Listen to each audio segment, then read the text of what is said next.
Hello and welcome to another interview with one of the candidates for the upcoming Secret Harbour by-election, which is coming up at the end of August. And we're very privileged today to have Jayne Palmer in with us, who's standing as an independent. And today we just want to get to know you and what you stand for. So do you just want to give us a brief kind of bio about who you are and where you've come from? Okay, so I've been a resident of the area for 29 years since I moved over from South Australia. Apart from 4 years where I did remote service up in Kununurra, Newman and Carnarvon for teaching recently when I changed into teaching. So when I came over, I had my Bachelor of Business in Accounting and Applied Economics, and I finished my CPA over here. I was finance manager. I've worked at BHP Billiton on the Anzac Alliance that was based in Rockingham. Oh, okay. Yep. Yeah. As a private BAE Systems, as a business ops manager, finance manager, engineering. So it sounds like you're a problem solver. Yeah, electrical mechanic. Yes, I very much like problem solving. I don't like the statutory side, so I didn't really do statutory, but I was more of a problem solver. So yeah, I was an analyst at BHP.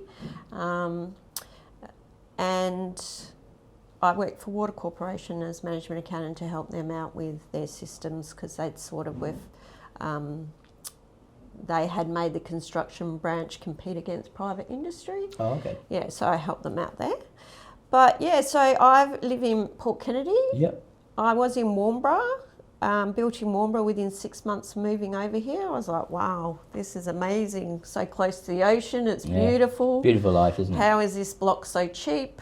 So built, I had a 3.5-year-old son, so had to use the Key Start deposit. Yeah. Didn't Key have Start much. is so helpful to get people on the ladder, isn't it? Yeah, it was really good. I mean, it was a high interest rate, but at least got you in there. And then built in 2003 in Port Kennedy, where I am now. So I'm in the electorate, part of the electorate, and I have been there since 2003. So with your background, it sounds like you've done a lot of corporate stuff and teaching. Mathematics. Okay, so you and kind of accounting used. And finance. I was just trying to square that, because teaching and corporate's very, very different. Yes. What did you get from the teaching when you were doing that? It's interesting to see how students are now and the high schools. I don't think there's much support around there, and there's a lot of issues, and there's just not enough EAs supporting people. They need more funding. Yeah, there's definitely more funding requiring in the education system, and I got to access that firsthand. I worked in Kununurra, and when I came down to Rockingham, I thought Rockingham was actually, behaviour-wise and issues-wise, needed more than what Kununurra does. Yeah. So and they were surprised by that, the person that asked me at the school. So yeah, I've become very passionate, and there's a lot of things that doesn't happen. I have elderly parents that are now in an aged care home in the area and have had to use Rockingham General Hospital, and they're so underfunded. Rockingham, it's so old. I was there and ceilings caved in when it was raining. Oh, really? Yeah, so in the ICU they had to close 2 rooms off in the ICU, because my mum was in the ICU, because the ceilings collapsed, through the rain. So, and there was other parts in the hospital, of course, that I didn't see, but on the way through, even in the hallway, there was ceilings collapsed. They don't have an MRI machine, so people in ICU have to travel to Fiona Stanley. Yeah, my dad was in that position a few years ago in the hospital, and he had to go to Murdoch, I think it was. Yeah, I just can't believe how many residents we have here, because it's grown substantially since I first moved over. I think there were 60,000 people in the area or something. And there's nothing there. And this mental health facility, they're supposed to be emergency which is definitely required if you're going to the ER room, and there's lots of waits when you go in there. My dad gave up after 5 hours and got a taxi and went home. Oh, really? So there's a lot of issues around that, and the mental health thing, it seems like it takes so long to get anything done. Yeah. Oh, and then it'll extend out. It's supposed to, start building end of this year or something, and then that will probably take even longer. Yeah, and they always have budget blowouts, so who's looking at these budgets? Because I know from private sector, people want to compete, so they go, oh, but we might be able to get extra money, this way, because it's not in the scope. Ways and means, right? Instead of saying it's not in the scope. So, just turning to the by-election. Yes. What made you stand? So one thing is the funding for that. I think as a Labor seat, we sort of get brushed aside.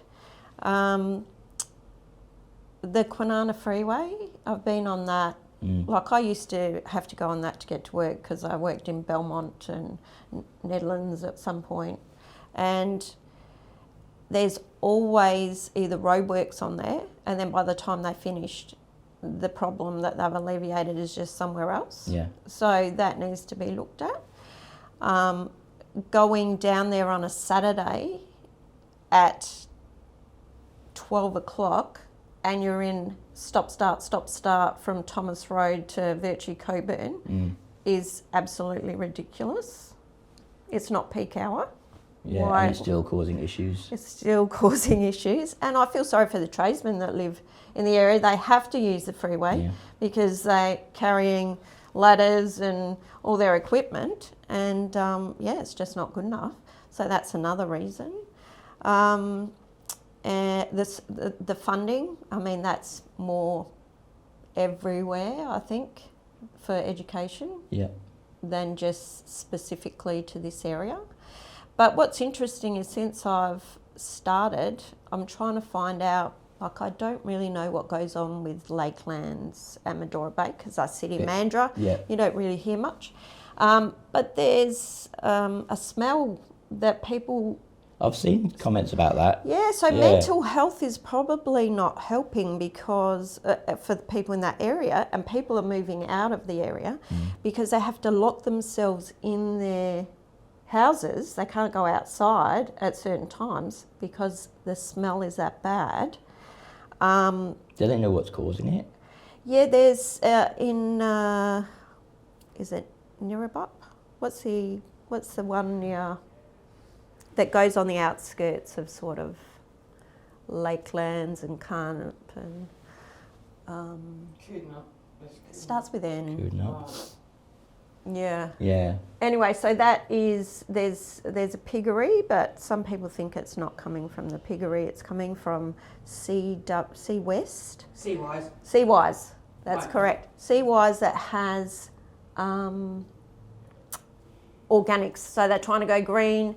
But they are using really smelly products and ponds that is wafting across. Oh, wow. They are building another facility further away, but they haven't really said, this is what I'm getting, looking into this. Yeah. Residents are saying that, well, what's going to happen to the existing one? Are they going to close it? Are they going to fill in the ponds? Is the smell going to stop? I've been I only just sort of started this journey yesterday. Yeah.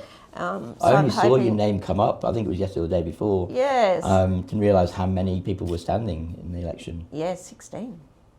Crazy. Have you managed to hit the streets yet? I went to hit the streets yesterday, but fell over and might have broken my nose. That's not good. Yeah, so... Have you had much response from announcing that you're standing? So I started up a political page, a Facebook political page on what I'm standing for. And so I've got some followers, I've had some engagements, I've put it on local resident pages, Yeah. Because people are saying... So people can follow you. Do you have your email and phone number on there as well? So there's an email, not a phone number at this stage. Yeah. I just wanted to get a separate phone number, so... Yeah. I know otherwise you get inundated at all sorts of hours. Yeah, and then, once I finish, I'll probably still be getting phone calls. So, which isn't ideal if my parents are trying to call me or the home is trying to call me and they can't get through. So, Yeah. So we've had some questions from listeners. Okay. We've had a lot more, but there was a lot of questions which were very similar. So we've kind of lumped them into a few of these ones. So the first one is about Penguin Island. So have you been following the issue there? Yes, I am actually on the page, Save the Penguin page. Okay. Yeah, I have been for a few years. I think whilst I was away, they stopped the penguin. The people that the environmental centre or whatever was on there. They closed it down. They closed it down, I think. Yeah. But they were still allowing the ferry to go across because it was a business. And they got like boats going through there as well, which causing issues. So we have a lot of issues with people on jet skis. Like even recently, yesterday I saw they were hanging around the whales too close. Like they shouldn't have been that close to the whales that have been in here. So some people don't respect wildlife. How do we combat that? Fisheries, I guess. We need to contact fisheries and say these people are too close to wildlife and that type of thing. It's really sad that the penguin population has decreased, and it's what we're known for, really, isn't it? Yeah, like tourism-wise, you know. And we used to get a lot of tourism for going across to Penguin Island. It was quite hot though. I don't know if you went over in summer. I did years ago. Yeah. Because there's not many trees like where they hide under the little decks and stuff. But yeah, I thought it was quite sad that our colony has reduced so much and there's nothing happening. It's like... Is that something that you would champion if you got in? Definitely, if it's, you know, that falls under state, I presume. Yeah. So, I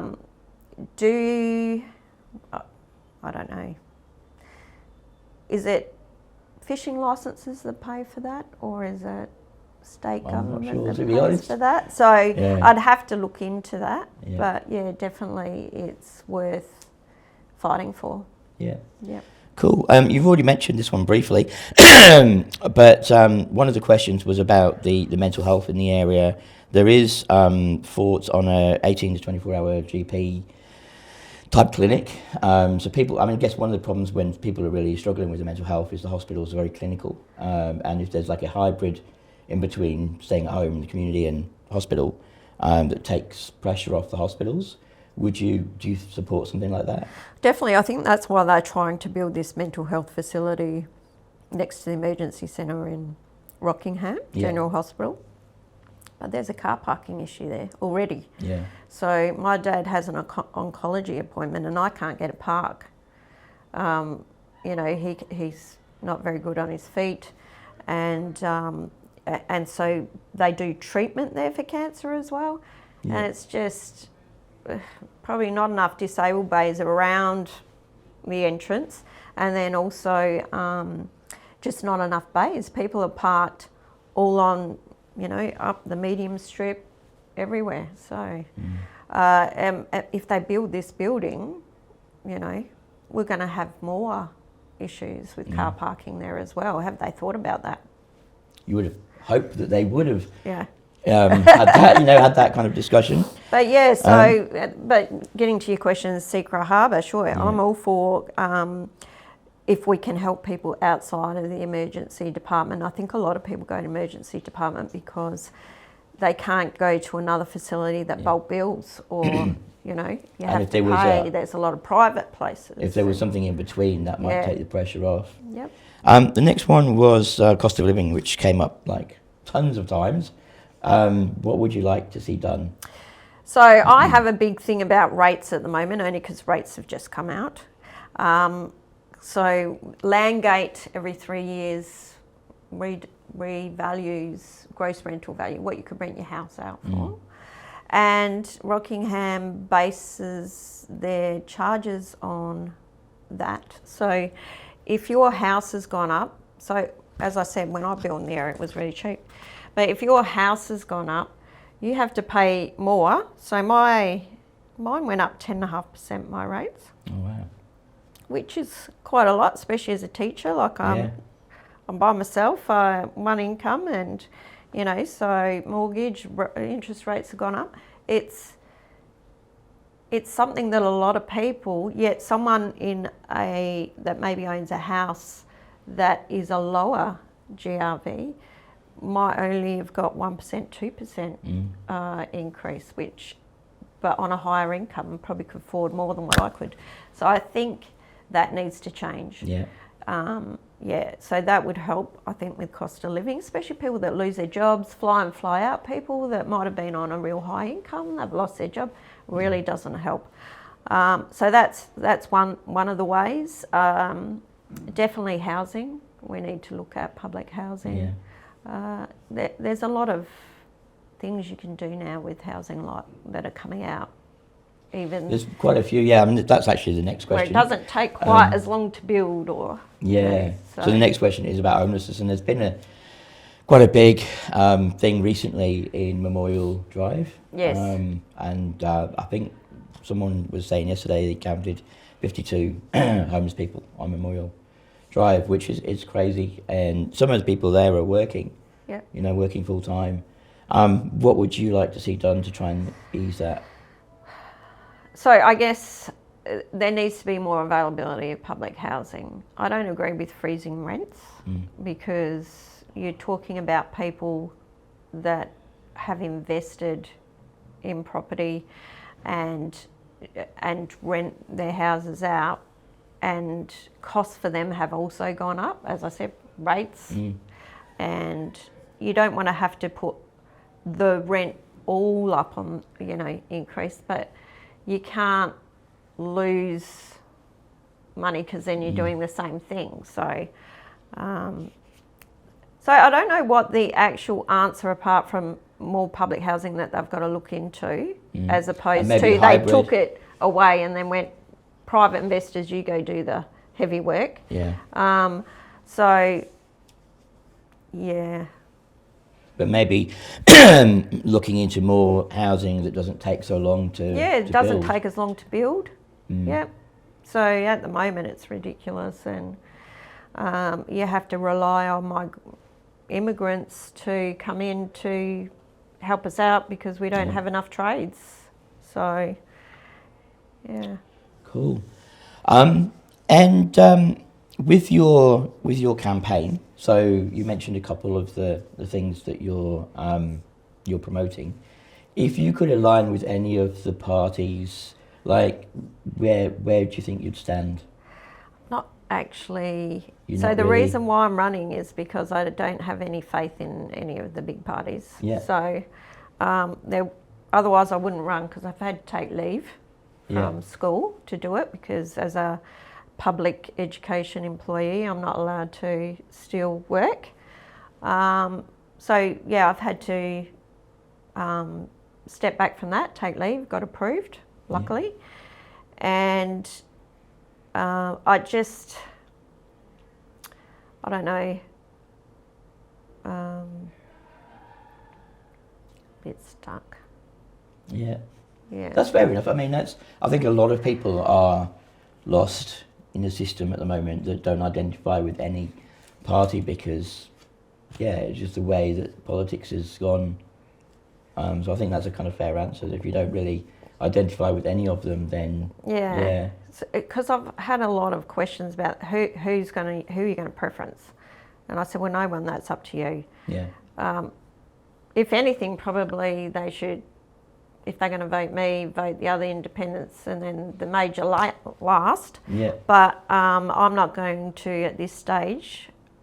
So I have 6 days, business days before polling day, I think it is, to do a how to vote card, which could have preferences on it.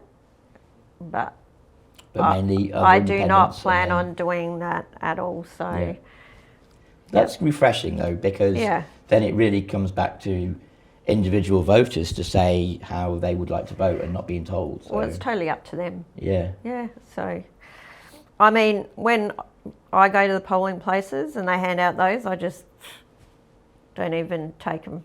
It's like, why are we still printing on paper for starters? It's not a very green thing to do, especially when the Greens do it. Just saying.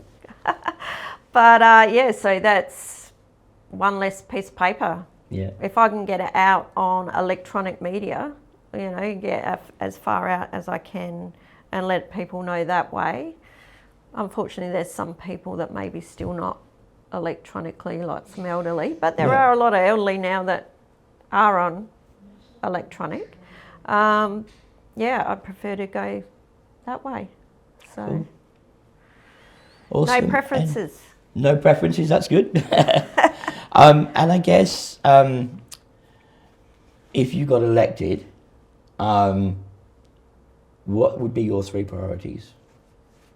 3 priorities in the area. So what my main thing and why I'm running is because I hear so many things about I'm going to do cost of living, but nothing related to the electorate, which is what we are voted in for, which is the problem that we've had, is that it goes by the big companies, like the big Labor, Liberal, whatever, and it goes by that political party policy. Yeah. You sort of get lost. So, I think, so freeways already have funding. Yeah. So being able to extend that funding or like make it bigger or their scope bigger to fix the issues that currently this one that's finishing is not going to fix. Yeah. Already there's problems. Once it's finished, you can already see there's going to be problems. So how do we make that scope bigger? So there's already funding there, so it's a little bit easier to add to. Yeah. And then with the Rockingham General Hospital, we have to have an MRI machine. I mean, Peel is being rebuilt. They're rebuilding that, so that's going to be a long way off.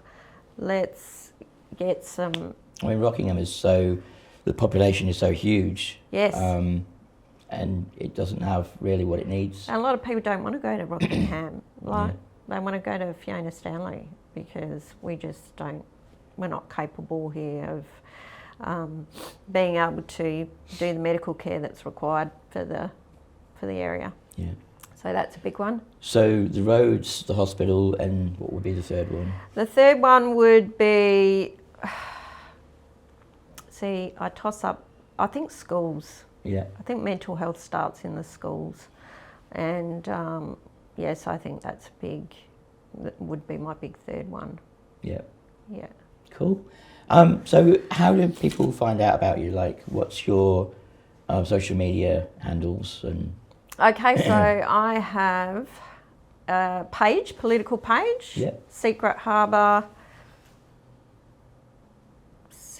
by-election, Jayne Palmer, independent. Yeah, we can... I can actually send that to you. And I'll we can flick put a it link. to you Yeah. because I can't remember what I named it because I just go on there. I'm like that all the time. Yeah, but yeah, so I've just, that's the one you can go on. I'm going to try and put on there where I might be. Yeah. So that people can come and talk to me if they want to. That's cool. So like having a coffee or something. Yeah, I don't want to do door knocking because I think people are a bit sceptical of people coming up to their doors, and I don't blame them with what's been going on in the area. And I don't want to do letter drops because that's wasting paper. So I'd prefer to just be there and people be come there, to you. or do you want me to come to something? And be there for that. Cool. Just somehow get that out there. Yeah. And what's your email address? So I think you already did it.